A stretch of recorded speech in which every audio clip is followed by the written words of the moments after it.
हे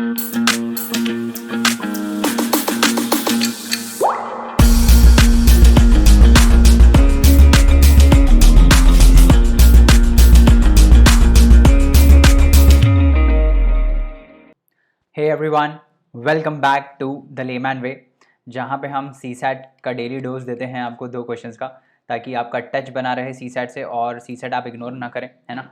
तो प्लीज़ इस सीरीज़ को फॉलो करिए, क्योंकि बहुत ही इंपॉर्टेंट हम कंसेप्ट इसमें डिस्कस कर रहे हैं फॉर यूपीएससी प्रीलिम्स, और जो पास्ट ईयर के क्वेश्चंस हैं उसको भी हम थोड़ा थोड़ा देख रहे हैं इसमें, है ना। तो जो भी इंपॉर्टेंट कंसेप्ट हैं वही हम इसमें डिस्कस करते हैं और कुछ नहीं करते हैं, और आपको इससे ना अप्रोच पता चलेगा कि क्वेश्चंस हम करते कैसे हैं, क्वेश्चंस को करना कैसे है। So please follow this series, and if you are new to this channel, do not forget to like, share, subscribe and also recommend these lectures to your fellow aspirants as well. इसके साथ साथ हमने master C SAT का एक challenge launch किया हुआ है, जिसमें हम आपको चैलेंज करेंगे कि आप 7 डेज़ में उसको कंप्लीट करके दिखाइए, है ना। तो उसमें बहुत ही ज़्यादा कंसेप्चुअल क्लैरिटी के साथ हमने वीडियोस बनाए हैं, so please go and check that out. उसके साथ आप हमारा इकोनॉमिक्स का चैलेंज भी ज्वाइन कर सकते हैं, that is free of cost, right. चलिए, आज का लेक्चर हम स्टार्ट करते हैं और आज के 2 क्वेश्चन हम देखते हैं कि कौन कौन से 2 क्वेश्चन हैं, राइट। अब देखो ये क्वेश्चन देखते हैं। Joseph visits the club on every 5th day. तो ये रहा जोसेफ, 1 2 3 4 5। तो जोसेफ क्लब को 5th डे पर विजिट करता है। एक है हर्ष। हर्ष कब करता है? हर्ष करता है 24th डे पे। ऐसे ही ये चलेगा और 24th डे पे ये विजिट करेगा। ऐसे ही एक है सुमीत। सुमीत कब कर रहा है? सुमीत कर रहा है 9th डे पे। सुमीत कर रहा है 9th डे पे। अब ये पूछ रहा है if all of 3 of them met at the club on a Sunday, then on which day will all 3 meet again. तो ये संडे को अगर मिले, ठीक है, ये अगर संडे को मिले, मतलब ये संडे को मिलेगा क्या मतलब है? ये वो जो डेट था जिस भी दिन ये लोग मिले, उस दिन तीनों लोग स्विमिंग करने आए थे, या तीनों लोग क्लब आए थे, है ना। यही मतलब है, ठीक है, यही मतलब है। तो मान लो वो जो दिन था दैट वाज एक्स डे, ठीक है, एक्स डे था। जैसे ये 5th डे है ना, ये 5th डे को जा रहा है क्लब, ये 24th डे को जा रहा है, ये 9th डे को जा रहा है। ऐसे ही कोई एक दिन था एक्स, जहाँ पे ये तीनों गए, तीनों मिले, मतलब तीनों का दिन था वो क्लब का। तो अगर मैं आपसे पूछूं कि जो ये एक्स होगा वो क्या होगा, तो आप कैसे बताओगे कि भाई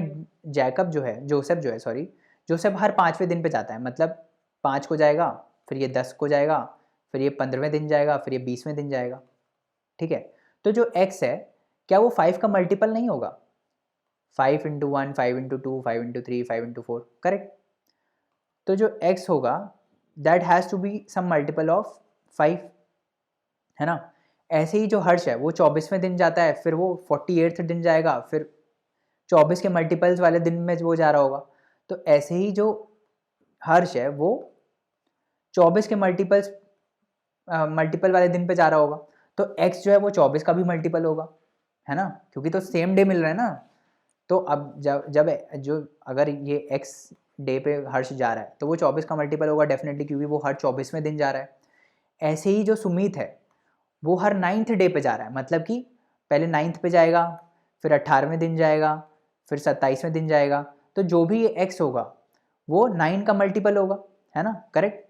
अगर मान लो ये एक्स 27 होता है तो 9 इंटू 3 हो जाएगा वो, है ना। तो ये जो एक्स है ये 9 का मल्टीपल भी होगा, ठीक है। अब कुछ आपको क्लिक कर रहा है? मैंने क्या बोला? मैंने बोला जो एक्स है वो 5 का भी मल्टीपल है, 24 का भी मल्टीपल है, और किसका मल्टीपल है? 9 का भी मल्टीपल है। इन सब का मल्टीपल है एक्स। तो एक्स क्या है बेसिकली? इसको हम क्या बोलते हैं? ये क्या है? This is lowest common factor. जो सबसे मिनिमम वैल्यू होगी एक्स की जब वो पहली बार मिले होंगे, तो that would be the lowest common factor, correct. और उसी एलसीएम में वो फिर दोबारा मिल रहे होंगे, समझ में आ रहा है? जब वो पहली बार मिले that has to be the LCM of 5, 24 and 9, है ना। ये यही तो होता है, लोएस्ट कॉमन फैक्टर ही तो होता है। लोएस्ट कॉमन फैक्टर मतलब कितना, कौन सी ऐसी मिनिमम वैल्यू होगी जो इन तीनों को मल्टीप्लाई करने से आ जाए, मतलब कि 5 इंटू कुछ मल्टीप्लाई करने से आ जाए, 24 इंटू मल्टीप्लाई करने से आ जाए, और 9 इंटू मल्टीप्लाई करने से आ जाए, that is lowest common factor, correct. तो हम एलसीएम निकाल लेते हैं। 5, 24 और 9, जल्दी से निकालो। तो 3 से कर लेते हैं सबसे पहले। 3 5 3 8 24, 3 3 9, है ना। अब ये सारे अलग हैं तो 5 8 और 3 आ जाएगा। तो कर लेते हैं, चलो कितना आएगा ये, करो भाई। 5 8 40, 40 इंटू 9, 9 4 36, 360 आ जाएगा ये, है ना। तो शुरुआत से 360th डे पर ये लोग एक साथ आए होंगे, है ना, यही मतलब है इसका, है ना, यही मतलब है। अब ये दोबारा कब आएंगे, ये दोबारा फिर 360 दिन बाद आएंगे, है ना। तो कुल मिला के अब मैं ये बोलूँ कि आज अगर संडे है, आज अगर संडे है, ठीक है, तो ये 360 दिन बाद वाला कौन सा डे होगा, तब ये लोग बेसिकली मिलेंगे। तो ऐसे में हम क्या करते हैं, ऐसे ऐसे में हम, अब वीक जो होता है वो 7 दिन का होता है ना, मंडे से लेकर संडे तक 7 दिन का होता है ना, तो ये रिपीट होता रहता है हमेशा, मंडे टू संडे। तो हम इसको 7 से डिवाइड कर देते हैं, 360 को हम 7 से डिवाइड कर देते हैं, कितना आएगा, 7 5 जा 35, 6 में से 5 गया 1, 7 1 जा 7, 3 दिन बचे, है ना। वीक काट के 3 दिन बचे, तो संडे से वीक स्टार्ट हुआ था आपका, संडे से लेकर मंडे तक हम ऐसे मान रहे हैं, संडे मंडे ट्यूसडे से लेकर सैटरडे तक हम ऐसे मानते हैं, सैटरडे तक ये वीक चल रहा था, है ना। यहाँ से वीक चलेगा तो ये 51 वीक हो जाएंगे। 51 वीक के बाद, है ना, सैटरडे आ जाएगा और फिर 3 दिन बचेंगे। तो 3 दिन में क्या आएगा, संडे मंडे ट्यूसडे और वेडनेसडे, है ना। एक मिनट, 7 5 से 35, 10 आया 3, तो 3 दिन एक्स्ट्रा बचे, 3 दिन एक्स्ट्रा बचे। तो संडे से तो बेसिकली स्टार्ट ही हुआ था, है ना। तो फिर 3 दिन एक्स्ट्रा कौन से हो जाएंगे, मंडे ट्यूसडे और वेडनेसडे। तो ये एडिशनल कब मिलेंगे, वेडनेसडे को, समझ में आया, कब मिलेंगे, वेडनेसडे को। तो आंसर क्या हो जाएगा, वेडनेसडे, ठीक है। संडे को तो ये मिले थे ना, उसके 360 दिन बाद फिर मिलेंगे ये लोग, करेक्ट। तो फिर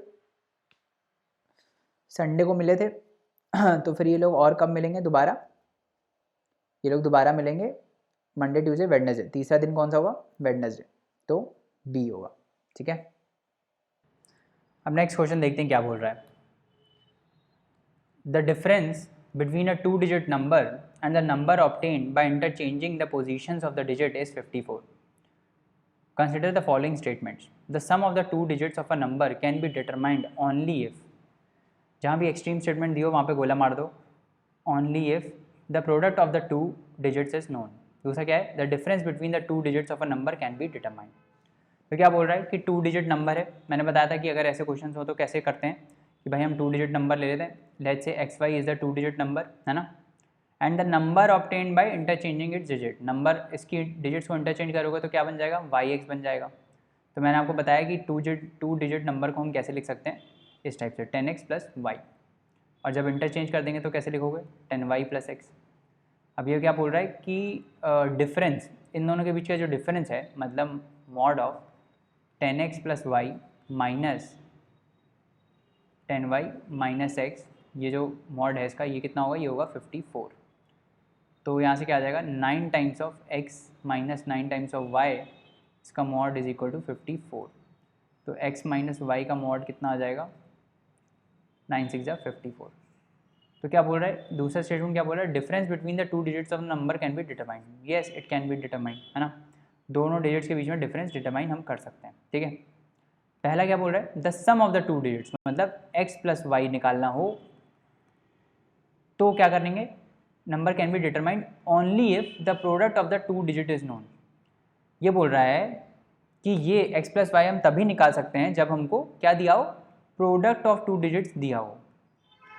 देखो भाई, दो जब इक्वेशन होती हैं, दो वेरिएबल होते हैं, उसके लिए दो इक्वेशन चाहिए होती हैं। एक इक्वेशन हमारे पास है that is x minus Y is equal to 6, दूसरी इक्वेशन हमको चाहिए रहेगी अगर हमको x और y इंडिविजुअली निकालना है या x प्लस वाई हमको निकालना है ना। तो देखो, अब दूसरी इक्वेशन हमको चाहिए तो जरूरी थोड़ी कि प्रोडक्ट ऑफ नंबर दिया हो, है ना, हमको ये भी दिया रह सकता है, x बाय वाई भी दिया रह सकता है तो भी हम निकाल सकते हैं। हमको बस एक और रिलेशन चाहिए x और y में, है ना। अगर x बाय वाई दिया हुआ तो भी हम निकाल लेंगे, रेशियो दिया होगा तो भी हम निकाल लेंगे, जरूरी थोड़ी सिर्फ x इंटू वाई दिया हो तो ही निकाल पाएंगे, है ना। तो ओनली इफ़ की वजह से ये स्टेटमेंट गलत हो गया। अगर यहाँ पे ओनली नहीं लिखा रहता, अगर मैं मान लो यहाँ पे ओनली हटा देता हूँ, अगर ये लिखता मैं कि sum of the 2 digit of the number can be determined if the product of the 2 digits is known, तो ये आंसर सही हो जाता, तो ए भी ऑप्शन में आ जाता। बट इसमें सिंस ये लिख दिया कि ओनली इफ़, तो वो गलत हो गया। ओनली इफ़ मतलब ज़रूरी नहीं है ओनली इफ़ यही दिया हो, बाकी तरीक़ों से भी हम निकाल सकते हैं, राइट। तो इसका आंसर क्या हो जाएगा? आंसर हो जाएगा 2 ओनली, ठीक है। तो देखो क्वेश्चन जो हैं बहुत ही ध्यान से पढ़ने की ज़रूरत होती है, कुछ भी आपने मिस किया तो सटाक से आंसर गलत हो जाएगा। जैसे अगर हम यहाँ पे आपने ओनली मिस कर दिया होता, अगर ओनली नहीं दिख रहा होता आपको लगता कि यार x minus Y equal to 6 दिया है, अब दूसरी इक्वेशन अगर हमको प्रोडक्ट दिया है तो हमारी नंबर तो आ जाएगा, तो हम x प्लस वाई निकाल लेंगे। ये सब चीज़ें ना जल्दी जल्दी में होती हैं। अभी आप पढ़ रहे हो अभी नहीं लगेगा ये, क्योंकि अभी क्या है, अभी हम आराम से कर रहे हैं, वहाँ पर हमको जल्दी करना रहता है, तो ये चीज़ें मिस होती हैं। तो इसीलिए क्वेश्चन को एकदम ध्यान से पढ़ो, और इतने ध्यान से पढ़ो कि 2 बार पढ़ लो, 2 बार पढ़ के फिर सॉल्व करो, है ना। तो इस टाइप से करोगे तो क्वेश्चन सही होंगे, करेक्ट। चलो, तो आज का लेक्चर इतना ही है ना।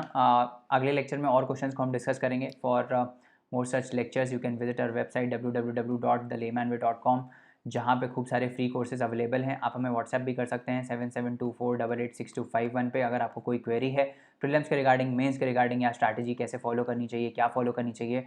You can book our session also, जिसमें हम आपको 1 घंटे का मेंटर्ड सेशन देते हैं to guide you towards prelims and mains. तो वो भी आप चेकआउट कर सकते हैं। इसके साथ साथ हमारे वेबसाइट पे बहुत सारे फ्री कोर्सेज भी अवेलेबल हैं और पेड कोर्सेज भी अवेलेबल हैं। So go and check it out. Thank you so much. पढ़ते रहिए, हार्ड वर्क करते रहिए। अगले लेक्चर में मिलते हैं। Bye bye and take care.